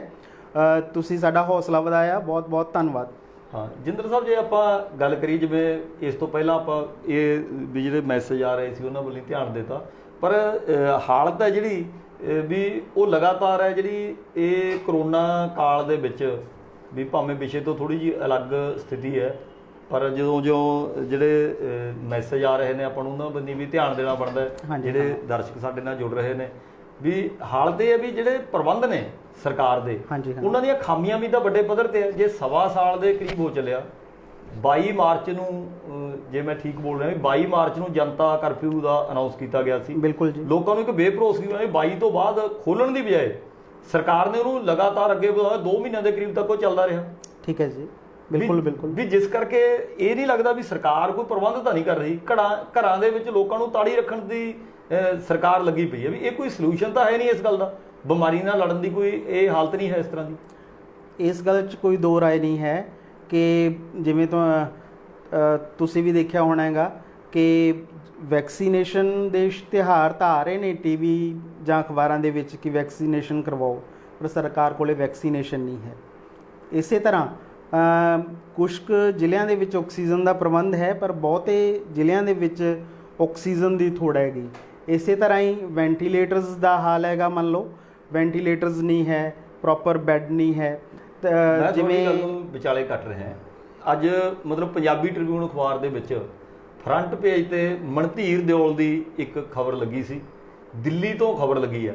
ਉਹਦੇ 'ਚ ਜ਼ਿਕਰ ਇਹ ਕੀਤਾ ਗਿਆ ਵੀ ਬਰਨਾਲੇ ਦੇ ਵਿੱਚ ਜਿਹੜੇ 3 ਵੈਂਟੀਲੇਟਰ ਪਏ ਨੇ ਵੀ ਉਹ ਸਫੈਦ ਹਾਥੀ ਬਣ ਕੇ ਰਹਿ ਗਏ। ਜਿਹੜੀ ਬਰਨਾਲੇ ਦੀ ਛੋਟਾ ਜਿਹਾ ਡਿਸਟ੍ਰਿਕਟ ਹੈ, ਇਹਦੀ ਗੱਲ ਜੇ ਦਿੱਲੀ ਦੇ ਅਖਬਾਰਾਂ ਨੇ ਉੱਥੋਂ ਮਤਲਬ ਇਹ ਗੱਲ ਉਠਾਈ ਹੈ। ਦੇਖੋ ਇੱਕੋ ਹੀ ਜ਼ਿਲ੍ਹੇ ਦਾ ਜ਼ਿਕਰ ਕੀਤਾ ਉਹਨਾਂ ਨੇ, ਮਤਲਬ ਉਹਨਾਂ ਨੇ ਇੱਕੋ ਹੀ ਜ਼ਿਲ੍ਹੇ ਦਾ ਜ਼ਿਕਰ ਕੀਤਾ ਵੀ ਬਰਨਾਲਾ ਜ਼ਿਲ੍ਹੇ ਦੇ ਵਿੱਚ 3 ਵੈਂਟੀਲੇਟਰ ਪਏ ਨੇ ਬਿਨਾਂ ਉਹਨਾਂ ਨੂੰ ਆਪਰੇਟ ਕਰਨ ਵਾਲਿਆਂ ਤੋਂ, ਵੀ ਉਹ ਸਫੈਦ ਹਾਥੀ ਬਣ ਕੇ ਰਹਿ ਗਏ। ਇਹ ਪ੍ਰਬੰਧਾਂ ਦੀ ਖਾਮੀ ਕਿੱਡੀ ਵੱਡੀ ਖਾਮੀ ਹੈ ਇਹ। ਜੋਗਿੰਦਰ ਸਿੰਘ ਜੀ ਸਾਡੇ ਜਿਹੜੇ ਦਰਸ਼ਕ ਨੇ ਸਰਕਾਰੀ ਬੋਲੀ ਬੋਲਣ ਦੀ ਗੱਲ ਕੀਤੀ ਸੀ, ਉਹਨਾਂ ਦੀ ਜਾਣਕਾਰੀ ਲਈ ਦੱਸ ਦਈਏ ਕਿ ਅਸੀਂ ਲਗਭਗ 7 ਅਪ੍ਰੈਲ ਨੂੰ ਇਹ ਸਟੋਰੀ ਕੀਤੀ ਸੀਗੀ ਵੈਂਟੀਲੇਟਰਸ ਦੇ ਬਾਰੇ ਕਿ ਬਰਨਾਲੇ ਦੇ ਵਿੱਚ ਇੰਨੇ ਵੈਂਟੀਲੇਟਰਸ ਨੇ, ਸਾਡੇ ਕੋਲੇ ਟ੍ਰੇਨਡ ਸਟਾਫ ਨਹੀਂ ਹੈਗਾ। ਅਤੇ ਪਰਸੋਂ ਹੀ ਇਤਫਾਕ ਨਾਲ ਐਸਐਸਪੀ ਸਾਹਿਬ ਸੰਦੀਪ ਗੋਇਲ ਜੀ, ਸੀਐਮਓ ਸਾਹਿਬ ਬਰਨਾਲਾ ਅਤੇ ਮੈਂ ਖੜ੍ਹੇ ਸੀਗੇ। ਤਾਂ ਕਹਿਣ ਦਾ ਮਤਲਬ ਕੀ ਹੈ ਕਿ ਆਮ ਤੌਰ 'ਤੇ ਪੱਤਰਕਾਰ ਅਫਸਰਾਂ ਨਾਲ ਆੜੀਆਂ ਪਾਉਂਦੇ ਨੇ, ਦੋਸਤੀਆਂ ਪਾਉਂਦੇ ਨੇ। ਤਾਂ ਮੈਂ ਉਸ ਵੇਲੇ ਵੀ ਸੀਐਮਓ ਸਾਹਿਬ ਨੂੰ ਇਹੀ ਸਵਾਲ ਕੀਤਾ ਕਿ ਸੀਐਮਓ ਸਾਹਿਬ ਜਿਹੜੇ ਆਪਣਾ ਵੈਂਟੀਲੇਟਰਸ ਨੇ ਉਹਨਾਂ ਦੀ ਕੀ ਪੋਜੀਸ਼ਨ ਹੈ, ਇੰਸਟਾਲ ਕਰਤੇ ਜਾਂ ਨਹੀਂ ਮੰਨ ਲਓ, ਤਾਂ ਤੁਸੀਂ ਟ੍ਰੇਨਡ ਸਟਾਫ ਲਈ ਕੀ ਕਰ ਰਹੇ ਹੋਗੇ। ਤਾਂ ਦਰਸ਼ਕਾਂ ਦੀ ਜਾਣਕਾਰੀ ਲਈ ਦੱਸ ਦਈਏ ਕਿ ਪੰਜਾਬ ਦੇ ਵਿੱਚ ਲਗਭਗ 140 ਅਸਾਮੀਆਂ ਨੇ ਜਿਹੜੀਆਂ ਉਹ ਖਾਲੀ ਨੇ, ਜਿਹੜੇ ਟ੍ਰੇਨਡ ਸਟਾਫ ਨੇ ਵੈਂਟੀਲੇਟਰਸ ਨੂੰ ਚਲਾਉਣਾ ਹੈਗਾ, ਜਿਹਦੇ ਵਿੱਚ ਐਨਐਸਥੀਸੀਆ ਡਾਕਟਰ 3 ਸ਼ਿਫਟਾਂ ਦੇ ਵਿੱਚ ਚਾਹੀਦੇ ਹੁੰਦੇ ਨੇ, ਰੇਡੀਓਲੋਜਿਸਟ ਚਾਹੀਦੇ ਹੁੰਦੇ ਨੇ, ਇਸ ਤੋਂ ਇਲਾਵਾ ਟ੍ਰੇਨਡ ਨਰਸਿਸ ਚਾਹੀਦੀਆਂ ਹੁੰਦੀਆਂ ਨੇ ਜਿਹੜੀਆਂ ICU ਦੇ ਵਿੱਚ ਉਹ ਕੰਮ ਕਰ ਸਕਣ। ਪਰ ਸਾਡੀ ਇਹ ਬਦਕਿਸਮਤੀ ਹੈ ਕਿ ਜਿਹੜੇ ਸਾਡੇ ਪੋਲੀਟੀਸ਼ੀਅਨ ਨੇ ਜਦੋਂ ਆਪਣੀਆਂ ਤਨਖਾਹਾਂ ਵਧਾਉਣ ਦਾ ਵਿਧਾਨ ਸਭਾ ਦੇ ਵਿੱਚ ਮਤਾ ਪਾਸ ਕਰਦੇ ਨੇ ਤਾਂ 5 ਮਿੰਟਾਂ ਦੇ ਵਿੱਚ ਮਤਾ ਪਾਸ ਕਰ ਦਿੰਦੇ ਨੇ, ਪਰ ਜਿਹੜੀ ਲੋਕਾਂ ਦੀ ਜਾਨ ਨਾਲ ਜੁੜੀ ਵੀ ਕੋਈ ਵੀ ਸਮੱਸਿਆ ਜਾਂ ਲੋੜ ਹੋਵੇ ਉੱਥੇ ਸਾਰੇ ਜਿਵੇਂ ਅੱਖਾਂ ਮੀਟ ਲੈਂਦੇ ਨੇ। ਮੈਂ ਸਮਝਦਾ ਕਿ ਸਾਡੇ ਜਿਹੜੇ ਚੈਨਲ ਦੀ ਅਪਰੋਚ ਹੈ ਉਹ ਸਟੇਟ ਕੈਪੀਟਲ ਚੰਡੀਗੜ੍ਹ ਤੱਕ ਵੀ ਹੈ, ਸੈਕਟਰੀਏਟ ਤੱਕ ਵੀ ਹੈ। ਤਾਂ ਉਹਨਾਂ ਨੂੰ ਸਾਡੇ ਬਰਨਾਲੇ ਦੀ ਜਿਹੜੀ ਸਮੱਸਿਆ ਹੈਗੀ ਵੈਂਟੀਲੇਟਰਸ ਹੋਣ ਦੇ ਬਾਵਜੂਦ ਵੀ ਸਫੇਦ ਹਾਥੀ ਬਣੇ ਹੋਏ ਨੇ। ਬਹੁਤ ਵਧੀਆ ਗੱਲ ਹੈ ਕਿ ਦਿੱਲੀ ਤੱਕ ਪਹੁੰਚ ਗਈ ਆਵਾਜ਼ ਮੀਡੀਆ ਦੀ, ਤਾਂ ਮੰਨ ਲਓ, ਪਰ ਸਰਕਾਰ ਦੇ ਕੰਨਾਂ ਤੱਕ ਵੀ ਆਵਾਜ਼ ਪਹੁੰਚਣੀ ਚਾਹੀਦੀ ਹੈ ਅਤੇ ਜਲਦੀ ਤੋਂ ਜਲਦੀ ਇਹ ਮਸਲਾ ਹੱਲ ਹੋਣਾ ਚਾਹੀਦਾ ਹੈ। ਕੇਵਲ ਢਿੱਲੋਂ ਜਿਹੜੇ ਸਾਡੇ CM ਕੈਪਟਨ ਅਮਰਿੰਦਰ ਸਿੰਘ ਦੇ ਸੱਜੀ ਬਾਂਹ ਕਹੇ ਜਾਂਦੇ ਨੇ, ਉਹਨਾਂ ਨੂੰ ਘੱਟੋ ਘੱਟ ਇਹ ਤਾਂ ਗੱਲ ਬਿਲਕੁਲ ਉਹਨਾਂ ਨੂੰ ਜਾਣਕਾਰੀ ਤਾਂ ਹੋਣੀ ਹੈ। ਬਿਲਕੁਲ 3 ਜਿਹੜੇ ਵੈਂਟੀਲੇਟਰ ਨੇ ਉਹ ਬਿਨਾਂ ਆਪਰੇਟ ਕਰਨ ਵਾਲਿਆਂ ਤੋਂ ਉਸੇ ਤਰ੍ਹਾਂ ਪਏ ਨੇ। ਹਾਲਾਂਕਿ ਕਰੋਨਾ ਮਹਾਮਾਰੀ ਨਾਲ ਲੜਨ ਦੀਆਂ ਗੱਲਾਂ ਤਾਂ ਕੀਤੀਆਂ ਜਾ ਰਹੀਆਂ, ਲੋਕਾਂ ਤੋਂ ਸਹਿਯੋਗ ਮੰਗਿਆ, ਪਰ ਜਿੱਥੇ ਜ਼ਿੰਮੇਵਾਰੀ ਆਪਦੀ ਡਿਊਟੀ ਨਿਭਾਉਣ ਦੀ ਹੈ ਉਹਦੇ 'ਚੋਂ ਕੋਤਾਹੀ ਕਰੀ ਬੈਠੇ ਨੇ। ਬਿਲਕੁਲ ਜੀ, ਦੇਖੋ ਪੋਲੀਟੀਕਲ ਸਾਇੰਸ ਦੇ ਵਿੱਚ ਕਹਿੰਦੇ ਕਿਚਨ ਕੈਬਨਿਟ, ਕਿ ਜਦੋਂ 5-4 ਬੰਦੇ ਬਸ ਉਹ ਕਿਚਨ ਦੇ ਵਿੱਚ ਖੜ੍ਹਦੇ ਨੇ ਅਤੇ ਉਹੀ ਸਾਰਾ ਕੁਛ ਬਣਾਉਂਦੇ ਨੇ। ਜਿਹੜੀ ਕੈਪਟਨ ਅਮਰਿੰਦਰ ਸਿੰਘ ਦੀ ਕਿਚਨ ਕੈਬਨਿਟ ਦਾ ਇੱਕ ਹਿੱਸਾ ਨੇ ਕੇਵਲ ਸਿੰਘ ਢਿੱਲੋਂ। ਮੈਂ ਸਮਝਦਾ ਕਿ ਉਹਨਾਂ ਨੂੰ ਇਸ ਤਰਾਸਦੀ ਦੇ ਮੌਕੇ ਬਰਨਾਲੇ ਵਾਸੀਆਂ ਦੀ ਜੇ ਕੋਈ ਸਹੀ ਅਰਥਾਂ ਦੇ ਵਿੱਚ ਮਦਦ ਕਰਨੀ ਹੈ ਉਹਨਾਂ ਨੇ, ਬਿਲਕੁਲ ਦੇਖੋ ਸ਼ੌਂਕ ਨੂੰ ਤਾਂ ਪੈਂਦੀ ਨਹੀਂ, ਬਿਲਕੁਲ ਵੀ ਮਜਬੂਰੀ ਦੀਆਂ ਹਾਲਤਾਂ ਜੋ ਉਹ ਹਾਲਤ ਹੈ ਜਦੋਂ ਬੰਦਾ ਹੈ ਮੰਨ ਲਓ ਜ਼ਿੰਦਗੀ ਤੇ ਮੌਤ ਦੀ ਲੜਾਈ ਲੜ ਰਿਹਾ ਹੋਵੇ। ਬਿਲਕੁਲ ਜੀ, ਬਿਲਕੁਲ। ਉਹਦੇ ਲਈ ਆਪਾਂ 1.25 ਸਾਲ ਤੋਂ ਕੋਈ ਉਦਮ ਨਹੀਂ ਕਰ ਰਹੇ। ਬਿਲਕੁਲ। ਮੈਂ ਦੇਖੋ ਕੁਛ ਦਿਨ ਪਹਿਲਾਂ ਮੈਂ ਆਮ ਤੌਰ 'ਤੇ ਸੋਸ਼ਲ ਕੰਸਰਨ ਦੇ ਉੱਪਰ ਹੀ ਲਿਖਦਾ ਹੁੰਦਾ ਹੈਗਾ। ਮੈਂ ਕੁਛ ਦਿਨ ਪਹਿਲਾਂ ਐਨ open letter to Kewal Singh Dhillon, an open letter to Rajinder Gupta ਜਿਹੜੇ ਟਰਾਈਡੈਂਟ ਗਰੁੱਪ ਦੇ MD ਨੇ, ਮੈਂ ਉਹਨਾਂ ਦੇ ਨਾਮ ਲਿਖੀ ਹੈ ਕਿ ਸਾਨੂੰ ਯਾਰ ਇਹ ਜ਼ਰੂਰਤ ਹੈ। ਮੰਨ ਲਓ ਮੈਂ ਸਮਝਦਾ ਕਿ ਭਾਵੇਂ ਯੋਜਨਾ ਬੋਰਡ ਦੇ ਜਿਹੜਾ ਯੋਜਨਾ ਬੋਰਡ ਹੈ ਉਹਦੇ ਉਹ ਪੰਜਾਬ ਦੇ ਵਾਈਸ ਚੇਅਰਮੈਨ ਨੇ, ਦੇਖੋ ਰਜਿੰਦਰ ਗੁਪਤਾ ਜੀ। ਬਿਲਕੁਲ ਯੋਜਨਾ ਆਯੋਗ ਦੇ ਤਾਂ ਹੈ ਹੀ ਆਫਿਸ ਬੀਰਰ, ਪਰ ਸਭ ਤੋਂ ਵੱਡੀ ਗੱਲ ਹੈ ਕਿ ਚਾਹੇ ਕੋਈ ਵੀ ਸਰਕਾਰ ਹੋਵੇ, ਚਾਹੇ ਅਕਾਲੀ ਦਲ ਦੀ ਹੋਵੇ, ਉਹ ਕੈਬਨਿਟ ਰੈਂਕ ਦੇ ਵਿੱਚ ਹੀ ਰਹਿੰਦੇ ਨੇ। ਬਿਲਕੁਲ ਉਹਨਾਂ ਦੀ ਇੰਨੇ ਪਾਵਰਫੁਲ ਅਹੁਦੇ ਦੇ ਉੱਤੇ ਨੇ ਉਹ ਕਿ ਉਹ ਜੇ ਚਾਹਣ, ਮੈਂ ਸਮਝਦਾ ਕਿ ਕਿਸੇ ਵੀ ਮੁੱਖ ਮੰਤਰੀ ਦੀ ਇੰਨੀ ਤਾਕਤ ਨਹੀਂ ਹੈ ਕਿ ਉਹਨਾਂ ਦਾ ਕਿਹਾ ਮੋੜ ਦੇਵੇ। ਮੰਨ ਲਓ ਮੈਂ ਇਸ ਮਾਧਿਅਮ ਰਾਹੀਂ ਇੱਕ ਵਾਰੀ ਫੇਰ ਅਪੀਲ ਕਰਦਾ ਕੇਵਲ ਸਿੰਘ ਢਿੱਲੋਂ ਹੋਰਾਂ ਨੂੰ ਵੀ ਅਤੇ ਦੂਜੇ ਰਜਿੰਦਰ ਗੁਪਤਾ ਜੀ ਨੂੰ ਵੀ ਕਿ ਪਲੀਜ਼ ਸਾਡੇ ਜਿਹੜਾ ਬਰਨਾਲੇ ਦਾ ਜਿਹੜਾ ਇਹ ਵੈਂਟੀਲੇਟਰਸ ਨੂੰ ਚਲਾਉਣ ਵਾਸਤੇ ਟ੍ਰੇਨਡ ਸਟਾਫ ਦਾ ਮੁੱਦਾ ਹੈਗਾ, ਉਹਨੂੰ ਗੰਭੀਰਤਾ ਨਾਲ ਲੈਂਦੇ ਹੋਏ ਇੱਥੇ ਟ੍ਰੇਨਡ ਸਟਾਫ ਪਹੁੰਚਾਇਆ ਜਾਵੇ। ਦੇਖੋ ਬਹੁਤ ਸਾਰੀਆਂ ਜਾਨਾਂ ਬਚ ਸਕਦੀਆਂ ਨੇ। ਤਾਂ ਮੈਂ ਸਮਝਦਾ ਹਾਂ ਕਿ ਸਾਡੇ ਸ਼ਹਿਰ ਵਾਸੀਆਂ ਨੂੰ, ਦੇਖੋ ਜਿਹੜੇ ਆਹ ਨੀਟਾ ਜੀ ਨੇ, ਇਹ ਸਾਡੇ ਕੋਈ ਦੁਸ਼ਮਣ ਨਹੀਂ ਹੈਗੇ, ਜਾਂ ਜਿਹੜੇ ਦੂਜੇ ਸਾਡੇ ਭਰਾ ਨੇ, ਉਹ ਸਭ ਨੂੰ ਲੋਕ ਮੁੱਦਿਆਂ ਦੇ ਉੱਤੇ ਲੋਕਾਂ ਦੇ ਜਾਨ ਬਚਾਉਣ ਦੇ ਲਈ ਕੰਮ ਕਰਨਾ ਚਾਹੀਦਾ, ਨਾ ਕਿ ਮੰਨ ਲਓ ਜੇ ਦੁਕਾਨਾਂ ਖੁੱਲ੍ਹ ਗਈਆਂ ਤਾਂ ਖੂਬ ਸ਼ਟਰ ਚੱਕੋ, ਪ੍ਰਸ਼ਾਸਨ ਦੇ ਨਾਲ ਇੱਕ ਟਕਰਾਓ ਦੀ ਸਥਿਤੀ ਪੈਦਾ ਕਰਨੀ ਚਾਹੀਦੀ ਹੈ। ਬਹੁਤ ਬਹੁਤ ਧੰਨਵਾਦ ਜੀ ਮੰਗਤ ਜਿੰਦਲ ਜੀ, ਤੁਹਾਡਾ। ਉਮੀਦ ਹੈ ਸਾਡੇ ਜਿਹੜਾ ਪ੍ਰੋਗਰਾਮ ਹੈ ਉਹ ਦਰਸ਼ਕਾਂ ਨੂੰ ਪਸੰਦ ਆਇਆ ਹੋਵੇਗਾ, ਤੇ ਖੁਸ਼ੀ ਇਸ ਗੱਲ ਦੀ ਹੈ ਵੀ ਸਾਡੇ ਨਾਲ ਕਾਫੀ ਗਿਣਤੀ ਦੇ ਵਿੱਚ ਜਿਹੜੇ ਦਰਸ਼ਕ ਨੇ ਉਹ ਜੁੜ ਰਹੇ ਨੇ, ਜਿਵੇਂ ਸੁਰਿੰਦਰ ਸਦਿਉੜਾ ਜੀ ਨੇ, ਸਨੀ ਸਦਿਉੜਾ, ਉਹ ਖੁਦ ਪੱਤਰਕਾਰ ਵੀ ਨੇ ਧਨੌਲਾ ਤੋਂ, ਰਕੇਸ਼ ਜਿੰਦਲ ਜੀ ਨੇ, ਇਸੇ ਤਰ੍ਹਾਂ ਮਤਲਬ ਹੋਰ ਕਾਫੀ ਸਾਰੇ ਸਾਡੇ ਜਿਹੜੇ ਸੱਜਣ ਨੇ ਜਿਹੜੇ ਪ੍ਰੋਗਰਾਮ ਨਾਲ ਜੁੜੇ ਨੇ। ਅਸੀਂ ਉਹਨਾਂ ਸਾਰਿਆਂ ਦਾ ਵੀ ਬਹੁਤ ਬਹੁਤ ਸ਼ੁਕਰੀਆ ਅਦਾ ਕਰਦੇ ਹਾਂ। ਬਹੁਤ ਬਹੁਤ ਧੰਨਵਾਦ ਜਿਹੜਾ ਉਹਨਾਂ ਨੇ ਆਪਣਾ ਜਿਹੜਾ ਕੀਮਤੀ ਸਮਾਂ ਹੈ ਉਹ ਇਹ ਡਿਬੇਟ ਨੂੰ ਸੁਣਨ ਲਈ, ਖਰੀਆਂ ਗੱਲਾਂ ਪ੍ਰੋਗਰਾਮ ਦਾ ਉਹ ਵੀ ਹਿੱਸਾ ਬਣੇ ਨੇ। ਨਿੱਕਾ ਜੀ, ਮੈਂ ਦੇਖੋ ਮੇਨ ਗੱਲ ਇਹ ਕਰਨਾ ਚਾਹੁੰਦਾ ਹੈਗਾ, ਦੇਖੋ ਮੀਡੀਆ ਦਾ ਕੰਮ ਹੁੰਦਾ ਹੈਗਾ ਕਿ ਨੁਕਤਾਚੀਨੀ ਕਰਨਾ। ਮੰਨ ਲਓ ਜਿਹੜਾ ਵੀ ਕੋਈ ਮਾੜਾ ਕੰਮ ਹੋ ਰਿਹਾ ਹੈਗਾ ਉਹਨੂੰ ਰੋਕਣਾ। ਤਾਂ ਦੇਖੋ ਅਸੀਂ ਕਿਸੇ ਦੇ ਕੋਈ ਦੁਸ਼ਮਣ ਨਹੀਂ ਹੈਗੇ। ਜਿੱਥੇ ਵੀ ਸਾਨੂੰ ਕਾਫੀ ਲੰਮੇ ਟਾਈਮ ਤੋਂ ਇਹ ਬਰਨਾਲੇ ਦੇ ਵਿੱਚ ਘਾਟ ਰੜਕਦੀ ਆ ਰਹੀ ਸੀ ਕਿ ਮੀਡੀਆ ਕਿਸੇ ਵੀ ਮਾੜੇ ਕੰਮ ਦੀ ਨੁਕਤਾਚੀਨੀ ਨਹੀਂ ਕਰਦਾ। ਬਰਨਾਲਾ ਟੂਡੇ ਨੇ ਇਹ ਪਹਿਲ ਕੀਤੀ ਹੈ, ਇਹ ਸ਼ੁਰੂ ਕੀਤੀ ਹੈ। ਅਸੀਂ ਕਿਸੇ ਨੂੰ ਬਖਸ਼ਾਂਗੇ ਨਹੀਂ ਇਸ ਮਾਮਲੇ ਦੇ ਵਿੱਚ। ਸਾਡਾ ਪਰਪਸ ਮੀਡੀਆ ਦੀਆਂ ਸੁਰਖੀਆਂ ਬਣਨ ਤੋਂ ਅਕਸਰ ਰਹਿ ਜਾਂਦੀਆਂ ਖਬਰਾਂ ਨੇ ਵੀ ਅਸੀਂ ਉਹ ਮੁੱਦਿਆਂ ਨੂੰ, ਉਹਨਾਂ ਖਬਰਾਂ ਨੂੰ ਅਸੀਂ ਪ੍ਰਮੁੱਖਤਾ ਮਤਲਬ ਇਹਨੂੰ ਅਸੀਂ ਉਜਾਗਰ ਕਰਦੇ ਹਾਂ, ਤੇ ਅਸੀਂ ਹੋਰ ਲੋਕਾਂ ਨੂੰ ਵੀ ਸੱਦਾ ਦਿੰਦੇ ਹਾਂ ਵੀ ਜਿਹੜੇ ਵੀ ਲੋਕ ਆਪਣਾ ਕੋਈ ਵਿਊ, ਮਤਲਬ ਅਸੀਂ ਨਾ ਕਿਸੇ ਪਾਰਟੀ ਦੇ ਕੋਈ ਹੱਥ ਟੋਕੇ ਬਣ ਕੇ ਕੰਮ ਕਰਦੇ ਹਾਂ ਤੇ ਨਾ ਹੀ ਕਿਸੇ ਪਾਰਟੀ ਦੇ ਅਸੀਂ ਵਿਰੋਧੀ ਹਾਂ। ਅਸੀਂ ਸਾਰੀਆਂ ਪਾਰਟੀਆਂ ਦਾ, ਸਾਰੇ ਰਾਜਨੀਤਿਕ ਲੀਡਰਾਂ ਦਾ ਅਸੀਂ ਸਤਿਕਾਰ ਕਰਦੇ ਹਾਂ। ਇਸ ਕਰਕੇ ਜਿਹੜਾ ਵੀ ਕੋਈ ਮੰਗਤ ਜੀ ਇਹ ਪ੍ਰੋਗਰਾਮ ਦੇ ਵਿੱਚ ਹਿੱਸਾ ਲਾਉਣਾ ਚਾਹੁੰਦਾ ਹੈ, ਅਸੀਂ ਉਹਦਾ ਸਵਾਗਤ ਕਰਾਂਗੇ। ਤੁਹਾਡਾ ਬਹੁਤ ਬਹੁਤ ਧੰਨਵਾਦ। ਸਾਰੇ ਹੀ ਦਰਸ਼ਕਾਂ ਦਾ ਬਹੁਤ ਬਹੁਤ ਧੰਨਵਾਦ।